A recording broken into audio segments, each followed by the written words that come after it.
My sweethearts, have you ever heard of the legend of the red thread of fate?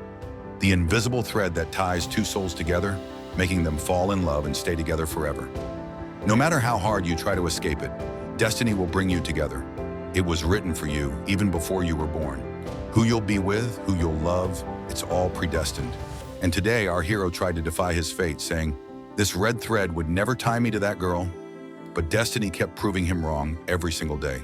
And our hero, Jan, who got married 3 years ago in a paper marriage, just for business deals between their families.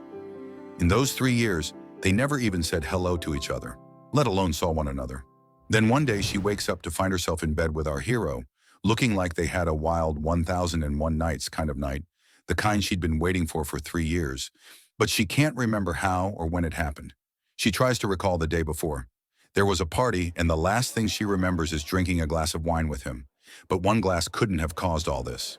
Did someone spike their drinks? Now that you're back, divorce her already. 3 years have passed. Just get rid of her. When he saw her getting dressed, he threw his bank card at her, treating her like some bad girl and offering her money after last night. Not even realizing she was his actual wife. But she just said, "Keep your money, mister." We don't beg. And under her breath, she thought, no need to tell him who I really am. Before leaving, she tossed a silver coin at him to mock him the same way he mocked her. On the bed and got confused. He thought she was just some random girl who'd thrown herself at him. Meanwhile, she went to the hospital where her sister was staying and found her stepmother there.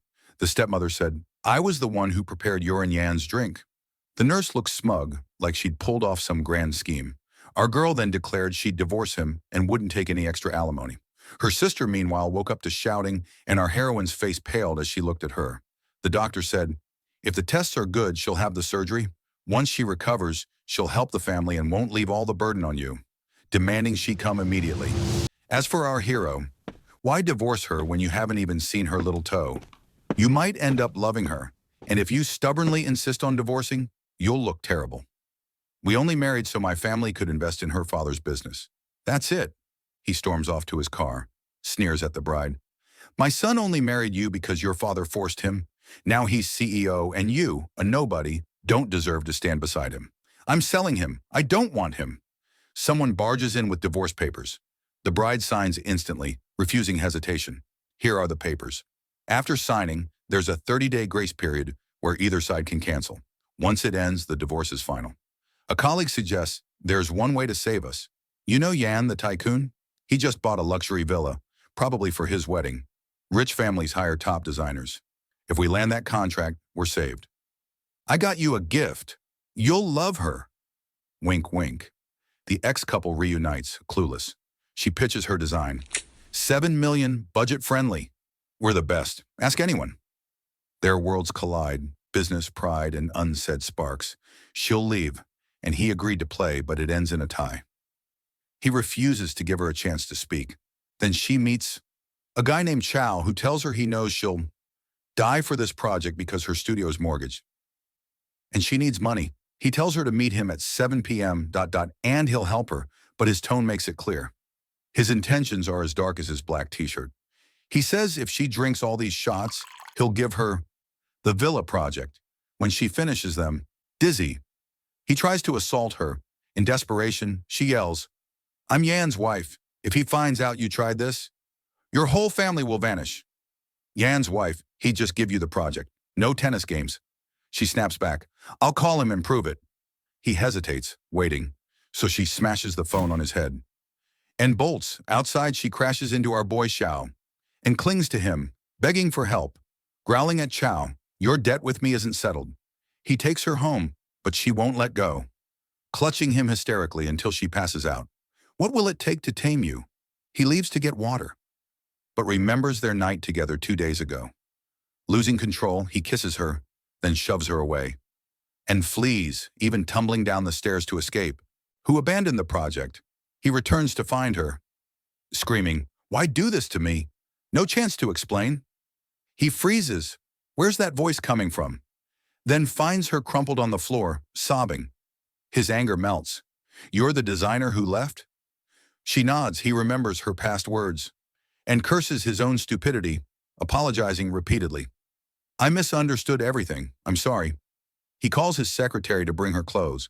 When she wakes up the next day, she finds him standing there. So she falls for him. But then she sees the screen in front of him open, showing 6 or 7 men in a meeting. Embarrassed, they turn off the cameras and she exclaims, "Oh no, I'm humiliated." She tries to leave, but he stops her, asking, "You okay?" "Not dizzy?" while gently patting her head. His expression is sweet now, not cold like before. His eyes, once fierce like a lion about to pounce on prey, soften. He hands her project back and tells her he'll let her enter the competition. She's touched but doesn't know how to thank him, so she steps back awkwardly. The boss, Bay, doesn't mind. He's actually thrilled. "I'm not fooled. I know you haven't spoken to Miu at all." He denies it playfully. "Grandpa, what nonsense. Those are just rumors. Come back safe."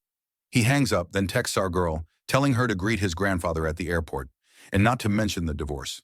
She texts back without thinking, agreeing to pick up his grandfather. But when she sees his annoyed expression, she realizes she must be careful. He can't know she's his wife until the project is in her hands. He says, "Our boy has a good heart. He's just bad at expressing himself because his parents were always busy when he was young. Give him a chance," he adds. She smiles and says, "Of course, Grandpa. Wouldn't want to upset the man." Jan panics. "I'm on my way. Try to leave before I arrive." But they bump into each other at the gate. She steadies herself, acting casual, and says, "I came to talk to you. Honestly, I wanted to see the places you like and learn your design preferences for houses." She wants to snap, "Stop interrogating me, you pest." But then she hears a honk. She shoves him into the car, and they tumble onto each other. The secretary jumps in shock. He locked the door on them before they could see this scandalous situation and kept quiet. After our girl left, Leon started apologizing while he was tense and embarrassed, barely holding himself together because she was in his arms. She told him, "See you at the competition tomorrow, okay? Bye." Meanwhile, the secretary came out to our son, laughing like an idiot, and said, "Is there something wrong, God willing?" He replied, "Mind your own business and park this car. I'm going in to see my grandfather." The next day, when she went to present her design, she found that the lowlife Xiao had stolen it and was calling her a thief. Calmly, she kept asking him questions that only the real designer would know, proving she understood the design perfectly. She made him look like a cut-rate fraud in front of the committee. They told her, "Show us the original draft of your design." But then she remembered someone had spilled water on her laptop while she was waiting to present. She was sure it was him, but Leon had his secretary bring a backup copy of her project, the one she had given him, and she caught him red-handed. She told them she always subtly includes her name in all her design images, and Xiao's stolen design had her name printed on it. The coward confessed, and saying, "Yeah, and you don't even deserve to design. You're too young for a big project like this." He kept taunting her, saying, "You'll only get this if you seduce him with a few moves." So she hit him with a pen, and Leon flinched, rushing to stop Xiao before he could retaliate. He told him to get out. He'd never work with him again. Then he turned to the committee and declared our girl the winner of the project. As for Xiao the lowlife, he called his sister, saying, "Come back before you lose the love of your life." She replied, "I don't fight over men, sweetheart. Men fight over me. Anyway, I'm going back to China soon." Meanwhile, Miu had another problem: how to sign a contract with our son under her real name. When she tried to convince her partner to sign, he refused outright, saying the contract would be void. But our son dressed sharply, expecting her to come sign. His secretary said, "We were going to send someone else to sign, but you have to come." He replied, "I need to keep you busy. I've been too free lately, stuck in women's gossip and drama." He completely shut down. When two girls came to sign the contract, she kept imagining the moment he'd see her name, grab her by the neck, and never let go. She told him, "I won't sign now. I have a problem to deal with. And you're playing with fire." Anyway, our girl told her, "You won't ask me unless you already have an answer in mind. So you don't need my opinion. Also, Yan, you're just an employee. I don't interfere in your personal life." When she finished, the troublemaker stepped in to zip up her dress, but our girl was holding the necklace our son had given Miu. She told her, "This is a best friend necklace he gave me." Lying, of course, because she'd snatched it from the box. But here, our girl realized she was the one he'd meant all along, while Miu, heartbroken, had no idea and was upset, even though she wasn't supposed to love him in the first place. When they went downstairs, our girl was shocked. The straps of her dress had suddenly torn in the back because Xiao's troublemaker sister cut a piece while zipping it up. Then Jor draped his suit jacket over her. She said, "Thanks, I'll go now." But he insisted, "Wait, I'll take you." She refused. No, keep it. Thanks. He pressed. You're upset about this party, aren't you? It won't always be like this. Come to the next one. She glared, furious. Why was he being kind when he loved someone else? Coldly, she said, I'm not upset. I have no right to be. We're just work partners. My job is to hand over the villa as you wanted. He muttered, Right, just partners. She snapped, Yes, just. Since you love someone else, stop confusing me with your mixed signals. He almost confessed, but party guests called him away. Our girl left, and he had to stay. The next day, Grandpa heard rumors. He'd hugged another girl at the party, given her his jacket. Grandpa fought to fire her, but our son defended her. She did nothing wrong. I won't dismiss her. Grandpa clutched his chest, wailing, Oh, my heart, my knees, and smashed a teacup. Jan sighed. Our son pleaded, Calm down for your health. But Grandpa raged, I'm not upset. You betrayed your wife. Go apologize. After that, our son couldn't even stomach water. Oh, if only you knew who she really was. The next day, when our girl brought him work papers, he tried to hide his guilt. But she noticed and said, Your secretary told me everything. Here's the translation with natural flow and cultural adaptation. He sat under her hand like an obedient chick, happy and content. He melted from all the attention, and when she applied the ointment, she asked, Does it still sting? He said, No, I'm fine, as long as you're by my side. Then he started playing with her hair. Suddenly, the secretary walked in to dress his wound and found the two lovebirds cozying up.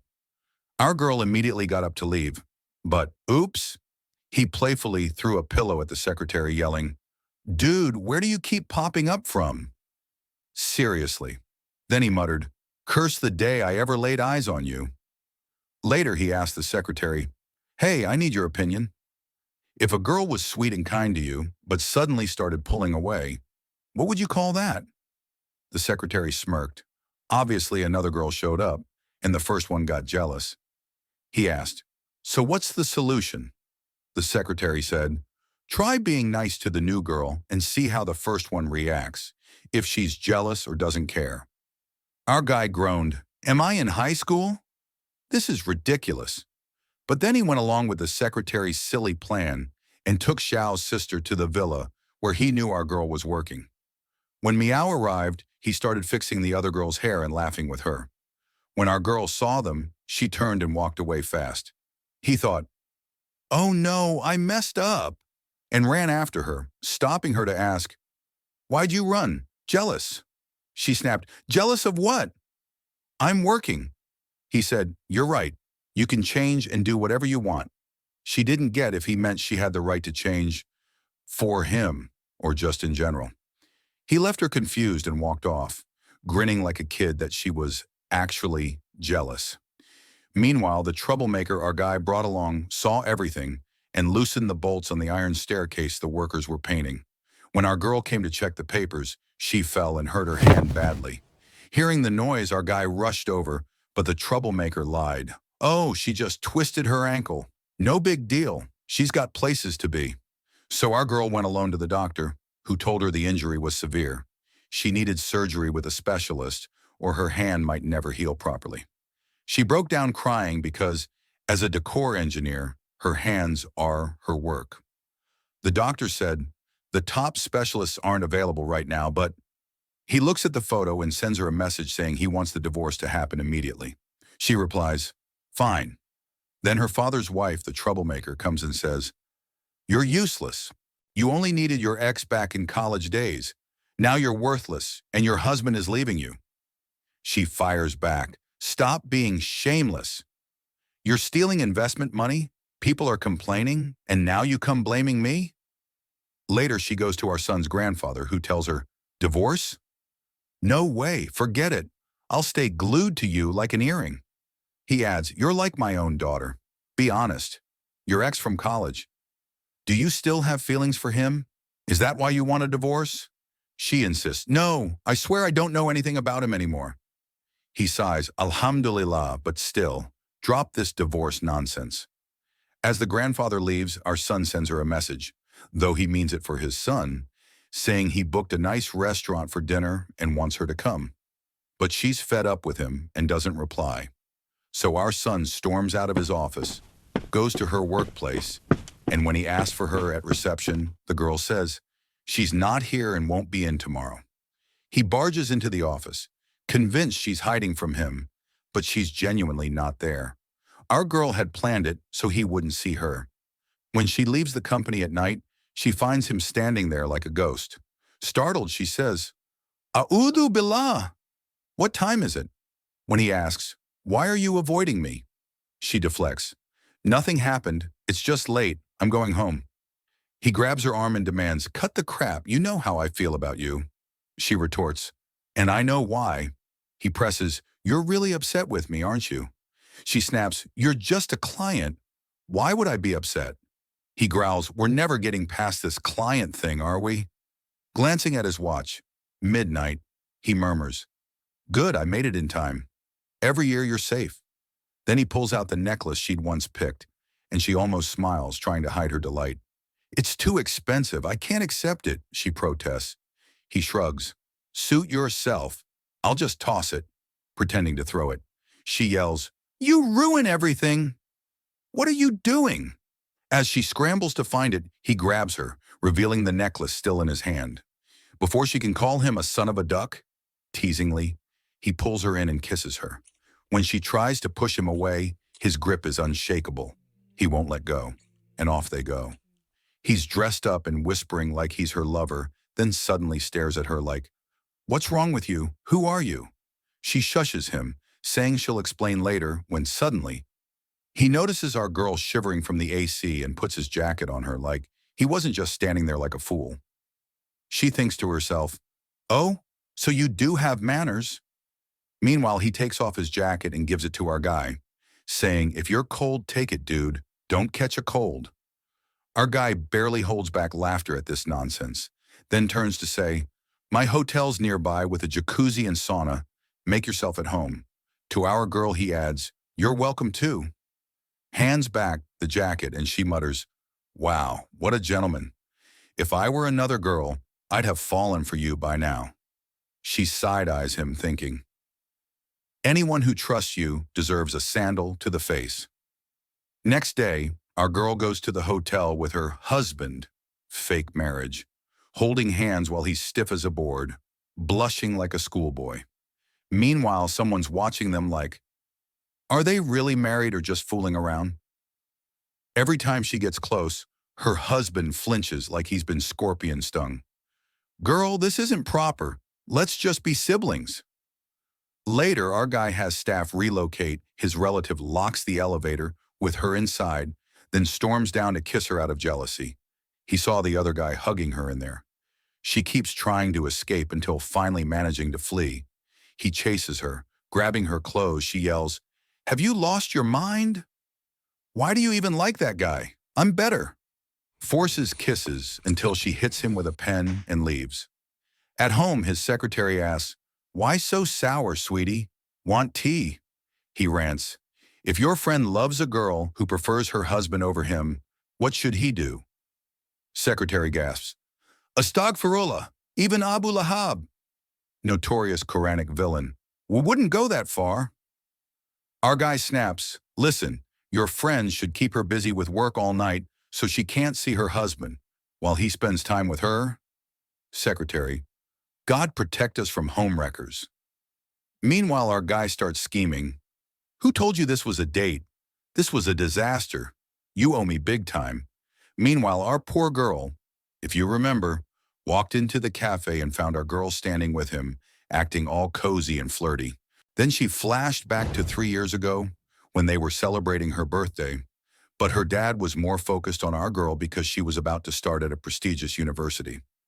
Later, she went out for a walk muttering, when will dad stop treating me and Miu differently just because we have different mothers? That's when a car almost hit her, if not for our son swooping in just in time. For a second, she thought she'd fallen, but no one even called her name. Wish that car had hit you instead. You look like a total mess just standing here. Anyway, she snapped out of her memory spiral when someone called out a name. She recognized it, her sister's husband, but froze when she saw him grabbing and dragging Miu away. She knew he hated Miu. Meanwhile, our son got home and told his secretary to move up the big gala he'd planned for 3 months from now to next week. He sent a dress to our girl and even canceled contracts with any studio that backed out. On the night of the gala, the secretary brought our girl in, saying, "Enjoy the party. It's all for you." Confused, she walked in to find him waiting, stunned by the gorgeous dress she wore. "You look perfect tonight," he said. Her sister, though, watched from afar, trying to figure out what was happening. Then our son took her hand, stood center stage, and announced to everyone that she was the designer of his villa, the best partner he could work with. The crowd awkwardly agreed, saying, "Of course we'll keep collaborating." When she thanked him for his help, he replied, "I'm doing all this for you." Then he spotted his mom watching, so he whisked our girl away to dance, keeping her out of sight. But his mom was determined to find out who this girl was, who'd turned her son upside down. Meanwhile, Miu headed to the bathroom, where Xiao's troublemaker sister lurked. But our girl was in a different restroom, fixing her hair. So when they chased the wrong girl, the troublemaker didn't back down.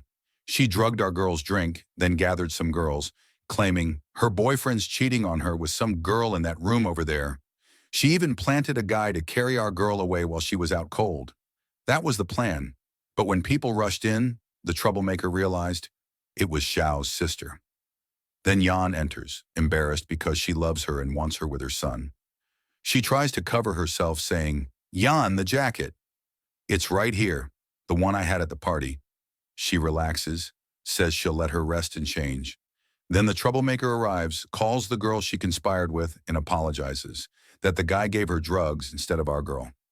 Tells her, "Find the waiter who gave me the drink. He was in my room. Pay him to disappear. Everyone must know only Yan was with me." Our son's jacket was with that waiter to get dirty. They accidentally took the room key too. After the party, our girl drank too much. Our son took her to the room to rest, but she kept clinging, so he wouldn't leave. Then pushed him onto the bed and was about to kiss him. He asked, "Do you know who I am?" She says, "Yes, you're Yan, my husband." "Sister, you've shamed us." He asks, "Do you love Yan?" She admits, "Yes, so much, though I shouldn't." He says, "If you want him, you can have him," and lets her kiss him. The director didn't show what happened next. Next morning, he dresses and sits by her sleeping. She sleeps on his lap as he smiles like a boy. Finally, her tongue loosened with confession. His mom calls urgently. He leaves her sleeping. His mom, no fool, since the troublemaker lied about their son being with her. Doesn't matter, just needs to get rid of Mio. When he arrives, Mom asks if some girl seduced him. He talks lovingly about our girl. Mom thinks he means the troublemaker. Says she's not like others, doesn't take advantage. Mom declares, "If you love her, we'll marry her once we dismiss Mio." He's overjoyed, clueless about the trap. The troublemaker eavesdrops, learns he slept with our girl, vows revenge. Mio wakes up naked with no memory. As she dresses, our son enters and corners her against the wall. The desk guy asked her, "Why aren't you sleeping a bit?" She replied, "I have work to do, sir." But he pulled her toward him and said, "Stop calling me sir after last night." He was talking about what happened, while she didn't understand what he meant or even remembered. All she could say was, "Thanks for helping me yesterday." Meanwhile, her sister, who we never know where she pops up from, kept eavesdropping and realized he didn't know that May was actually his wife. When our girl left the room, he felt his memory was slipping away, so he followed to walk her out safely. In the car, he handed her the necklace he'd bought for Madame Al-Harbuka and said, "The necklace is officially retired." She was overjoyed and kept thanking him. So he replied, "Of course, why wouldn't I help my wife?" Her brain short-circuited. "What?" she gasped. He leaned closer, whispering, "Didn't you say last night your husband was your love?" She stammered, "I was drunk. I don't remember anything." Just then, the secretary was driving, distracted by lovebirds, when another car nearly hit them. Our hero lunged to shield May from slamming into the seat, and when the car stopped, she found him bleeding at her feet. She screamed his name, but passed out after hitting her head. Waking in the hospital, she asked the nurse about him, who said he was still in treatment. She rushed out, only to see someone on a stretcher, head bandaged. A doctor approached. We did all we could. She broke down crying. No, Yan, get up. I swear, I'll do anything you want. Then a voice behind her said, Sure about that? She turned, stunned to see him perfectly fine, and ran to hug him. Back home, she fussed over him until his secretary called. Done with lovey-dovey? The guy with a broken leg still works for you. Find a temp. He smirked at our girl. Found my assistant. When they returned to work, she asked, What should I do? He grinned. First task, bring me a kiss. She scoffed. Oh, come on. Here's the translation. The next day, she wakes up feeling exhausted. She prefers to be alone, but then she finds out she's pregnant. However, she has to be careful because the baby isn't stable and could be lost. She doesn't know if she should be happy or worried. When he finds out who she is, what will he do? Because he hates her entire family. When she leaves the hospital, her sister is there getting tests after her own procedure. She goes to the same doctor our girl had and tells her that her sister is severely depressed. What can we do to help her? The doctor believes her and gives her advice for the pregnancy. Of course, her sister wants to ruin everything, so she won't stay with him. This marriage everyone is watching. Oh, God. The next day, when our girl goes with him to present his company's new products, the scheming girl, the troublemaker, deletes her file during the meeting to embarrass her. But she had memorized the presentation, so the missing file didn't matter. She won over the other girl. When she finished and people applauded, our guy stood next to her and whispered, I wish I could stand beside you like this forever, as your husband, with everyone cheering for us. The girl choked up, coughing as her stomach turned. She ran out to compose herself. Later, our girl's sister played the victim and went to hit the troublemaker with a pen, yelling, Stay away from my sister and her husband. She revealed that our guy is actually her sister's husband and that she's pregnant too. The troublemaker ran to tell his mother, Your son's wife is pregnant, but who knows by whom? He's supposed to hate her. He's never even seen her. His mother keeps calling her at night, saying she's in the hospital and needs her. She's not his mother, but the girl goes anyway because her heart is pure. But then she finds herself kidnapped, tied to a bed, with his mother standing over her saying, We have to get rid of this baby. You think you can trick my son and pass off some bastard as his heir? She kept insisting it was his. Call him if you don't believe me. But of course, when he answered, he said, Mom, I've never even laid eyes on her. How could she be pregnant, wirelessly? Just as the doctor was about to give her the injection, her partner burst in suddenly, and they called the police. Everyone scattered because Miu sensed betrayal and called him, sending him her location. If you don't answer right away, come save me. When she returned to the company, she found, but she was crying and telling him, Your wife is pregnant. What do you want from me? So he said, Did she really say that nonsense? She's doing this so we won't get divorced. I never touched her. She replies, Even if you never check on her at all? He says, She's pretending to be modest, playing the victim, don't believe her. She smiles bitterly and leaves. She can't stand him. I don't understand anything anymore. Anyway, she sent him a message saying she won't continue this secretary job, so our son goes to confront the secretary face-to-face, who admits, Yeah, we argued and I'm the one who'll get blamed. He orders him to cancel all projects with our daughter's family and find a way to cut their ties with the grandfather too. Because of this, our daughter's father gets hospitalized when he hears the news, needing lots of money for surgery. Everything that's happening to her father. Nothing's resolved and they won't get the money. At the hospital, her father wanted to change his will to leave everything to Miu, but the lawyer was conspiring with her stepmother and did nothing. The man fell into a coma, leaving only our son's grandfather as her last hope. But they were preventing him from seeing her, without knowing, so her final solution was to just talk to Jan. Just as he's about to say, I missed you, where have you been? She says she wants money and will repay him. He says, I'll send it immediately, but she hangs up on him mid-sentence. He's left wondering what's going on. Then he finds prenatal vitamins in her office and gets suspicious. Why are these here? He goes to his partner's office asking, When was the last time you were with Benny? The partner jokes, Back in the day, people used to say, Good morning, or Peace be upon you. What kind of question is that? Meanwhile, our son is thinking, She never said, When should I tell him? God, what should I say? The partner suggests, say 6 months or a year. Since when have you loved her anyway? Our son runs out in shock, not knowing that our daughter's father died at that moment. They couldn't perform the surgery in time. She keeps apologizing, saying he died because of her, and she'll cut all ties with Jan's family. When she returns to the company, dragging her feet exhausted, she finds our son there, who ran to meet her, saying, I know you're pregnant, I'm sorry. I'll divorce her tomorrow. No, right now. I'll take care of you. She says, you're not the father. He replies, I know you're upset with me, but this isn't your husband's child. Jan confirmed it to me himself. He's so happy, but it's like he saw her upside-down face and her red eyes while she says to him, and how did you know it wasn't from someone else? Third, he stares at her in disbelief. So she says, I took money from you, and I'll pay you back. That's all I have. Then she leaves and walks away. The next day, their daughter's will is opened by the shady lawyer, and it says that everything will go to their daughter's sister.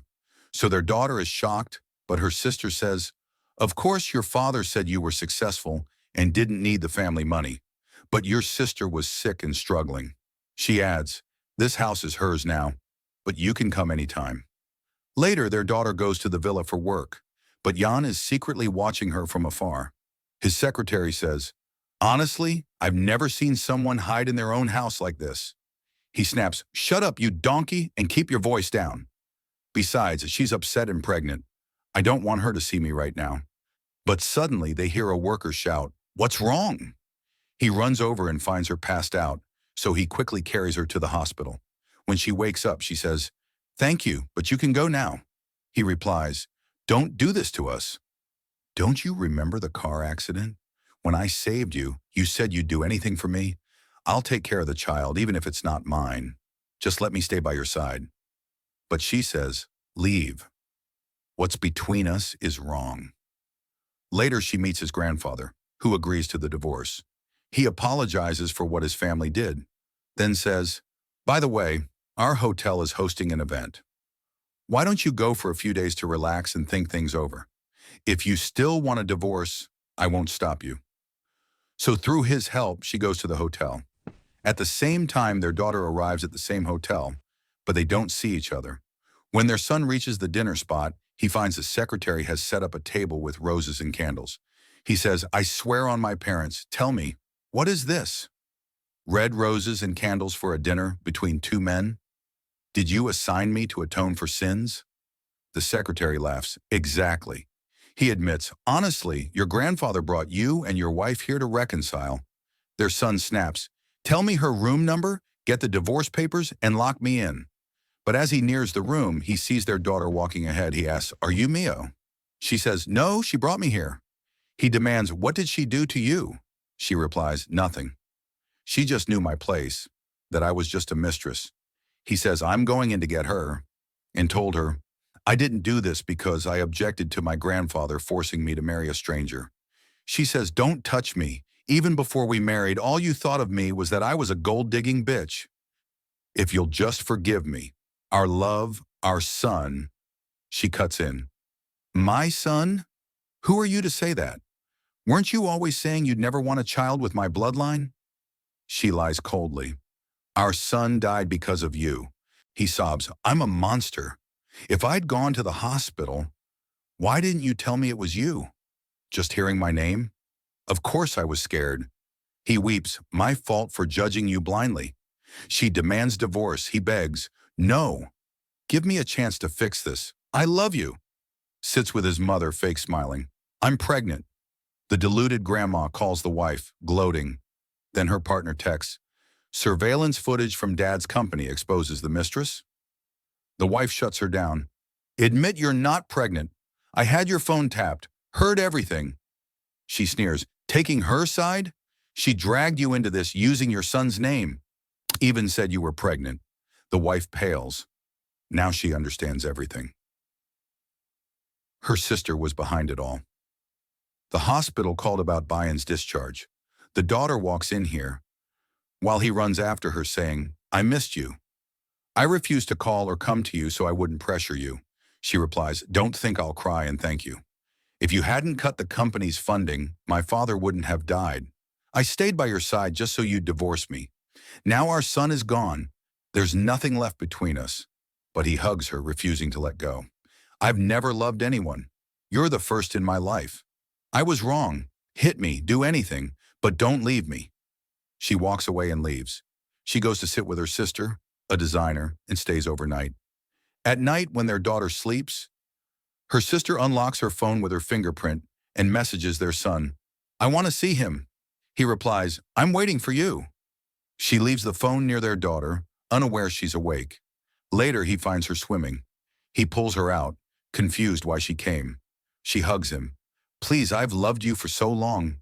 He pushes her away. Their daughter hits her with a pen. "Have some dignity. Wait for the divorce if you want to sleep with him." She kisses her sister, who's furious, and leaves. He says, "I know you're acting for her sake, but I don't care. Use me until you forgive me." She snaps, "You're drunk. Go sleep. I'm leaving." Next day, she exposes her stepmother at her father's company. "I'm taking over the board. The will was tampered with." Her sister taunts, "You've never worked here. How will you manage?" Suddenly, their son's voice interrupts. "She'll learn." He introduces himself as CEO of his conglomerate and their investor. "She handled this company's finances. She knows everything. Anyone who doubts her can withdraw." Her sister concedes, "Fine, you'll have a 1-month trial. If sales don't improve, you're out." She agrees. Later in the company garden, she tells him, "Thank you for helping me. I have so much I want to tell you." She replies, "There's a cheap place next to us, Rast. I can't deal with my problems right now." For new manager positions, he says, "Lucky you." She dismisses him. "No thanks." Her first love and foreign college classmate. The professor remarks, "Looks like sparks are about to fly." "The husband of your esteemed professor." He adds smugly, "We were college sweethearts. Just between us, first love and all." Mutters, "If my granddaughter finds out, she'll turn you into shawarma. But I heard you're getting divorced. I don't want to lose you again." No one knows if he'll swing it or sit down. He yells, "Hands off her. First love. Go back to whoever created you. You're all insane right now. Respect her. She's my wife." Xiao fires back, "She was never meant to marry you. I'll fix everything once we see if she truly loves you or if it's all just empty words. Come home with me. Let's video call Grandpa and pretend we've made up." From sheer anger. But she insists. Separate rooms. From a foreign company promising major growth. She tells her colleagues she'll meet them today. But when she arrives, Zhao Lash is waiting with his goons, clearly up to no good, but her phone's off.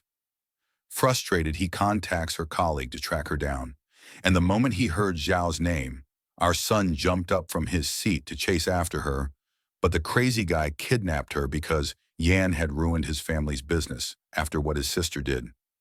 So basically, only our son and her co-worker managed to find the place where she was taken. The moment they saw her, they rolled up their sleeves, literally said Bismillah, ready to throw hands with those men.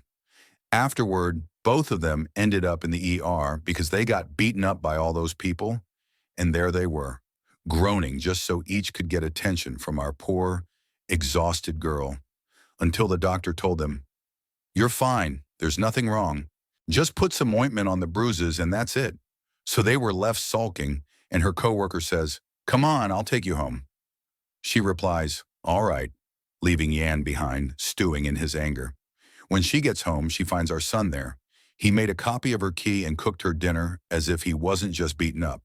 He says, "Look, my fingers hurt, and I still cooked. How?" She replies, "Sweetheart, why were you standing with the restaurant chef you got the food from?" He says, "Forget it, please. I didn't have time to cook, and I'm injured." "Come on, get up, it's late." But he keeps whining, "Oh, my chest. I got hit hard here. I'll go rest in bed." Then dramatically plays dead while she tries to pull him up. Her father's company, and when she gets home, she catches herself thinking about him because she hasn't seen him and misses him, but then scolds herself. Shame on you, girl. Snap out of it. Suddenly, the doorbell rings, and there's a box outside. When she opens it, our son pops out like a jack-in-the-box, picks her up, her in the box, and carries her inside, saying, I went through hell to get you the fabric you wanted for your work. Look at it. So she unfolds it to check, only to find him pulling her close with the fabric, hugging her onto the couch and saying, You didn't miss me at all, did you? I'm nothing to you. She admits, Yeah, honestly. So he leans in to kiss her, but she says, Hold on, I have work tomorrow. He replies, Fine, goodbye then, and walks away, leaving her frustrated. If he'd asked again, I would have said yes. Why'd he leave so fast? Back toward Yan, her coworker is really upset and hurt. Her sister, of course, knows him from back when he was with our girl, so she loves messing with him just to use him to drive a wedge between our couple. The next day, she takes advantage of the fact that whoever drinks it gets dazed, and our daughter's sister swoops in to flirt with him, while her coworker films them to send the photos to our daughter. The photos spread around our daughter's company so her sister can steal her position, but our daughter's coworker turned out to be solid. He recorded the whole scheme she was planning, including drugging our son, and played along until he trapped her. We're sorry, boss. We doubted you. Then at the meeting, he announces he transferred all his assets to our daughter, divorced or not. She'll keep control of the company and funding because it's legally hers. She snaps. Have you lost your mind? What are you transferring to me? But he insists he'd even die for her. After the meeting, her coworker tells him once things settle at the company, he'll leave. Our son's baffled. I thought you wanted her, loved her. He admits, I do, but I won't fight for her, unless she chooses me too. He adds that if our daughter weren't between them, they'd have been close friends, but sees a heavy bag thrown from the roof. He sprints to shove her aside. The bag hits him instead, knocking him out cold because it's full of tools. Turns out her vengeful sister threw it. At the hospital, when he wakes, she takes him to her place to nurse him after he kept collapsing. She says, I'll sleep on the couch. You're hurt. Take the bed. But he follows, sitting beside her on the couch. She huffs. Fine, keep the couch. I'll sleep inside. He thinks. Just as I planned, and waits till she's asleep to slip in beside her. The next morning, she wakes in his arms, flustered. Ugh, this tiny apartment. Stop hovering. She storms out laughing, muttering she needs to tell him their son is alive. He'll be thrilled. Later, she meets her coworker to work together, while our son confronts her sister, demanding she resign instead of facing jail for attempting murder. Then he spots her walking with her coworker, leaning on him. She's exhausted from pregnancy symptoms but clueless. He scowls at the sight, and when she leaves, because it's too weak and she's carrying it inside her. When she leaves the doctor's office, her colleague asks, What's wrong? So she tells him about the abortion and that she didn't consent. He keeps asking where she is, and she says, I'm at work. He replies, You're lying to me, when she sees him in front of her. She says, You misunderstood. Let me explain. He says, At least tell me. This isn't just your child alone. Every day I try for us to get back together with no more secrets between us. Why don't you trust me? She smiles bitterly, upset that he won't even let her explain. He sits there heartbroken, and she's heartbroken too. Our son doesn't want to see you, handing her divorce papers. When she opens the file, she finds written inside, Meow, I want you to file for divorce in your name. The secretary laughs and says, Your husband turned left here. When she turns left, her colleague says, I talked to him, explained everything at the hospital, and scolded him. Go to him. You don't love anyone else. Then he says, Now turn right. When she turns right, she finds her mother-in-law, and the once harsh woman now kind, saying, I'm sorry, it was my fault for keeping you apart. You deserve to be together, and call me Mama, not Tant. Then he says, Go straight ahead. When she does, She finds his grandfather in front of her saying, "I was right from the start. You two belong together no matter what. Go to your husband already," saying, "You've grown up, my love, and become a bride. May God guide your hearts and give me peace. I've been torn apart between you two." Then she walks in to find the whole house filled with roses and candles, with "Together Forever" banners. He comes down in a suit, looking like the most handsome groom, and says, "From the moment I met you, you turned my world upside down. For the first time, I loved and loved so deeply, and to the point where I want to give the one I love everything, so she's happier than me. We've been through so many bad situations, but in the end, I'll never leave you," he adds. "Our son also feels we love each other and him, and so he won't leave us either. Don't be afraid." She sits there laughing and crying. He tells her he wants her by his side for the rest of his life and gets down on one knee to finally propose with the ring. She falls for it and says, "Yes, I accept. I swear I accept." After slipping the ring on her finger, he kisses her with a happily ever after kiss. And so our story ends. I hope you enjoyed it. With Valentine's Day approaching, may everyone find the love of their life who brings them gifts. Say amen. See you in the next recap. Goodbye for now.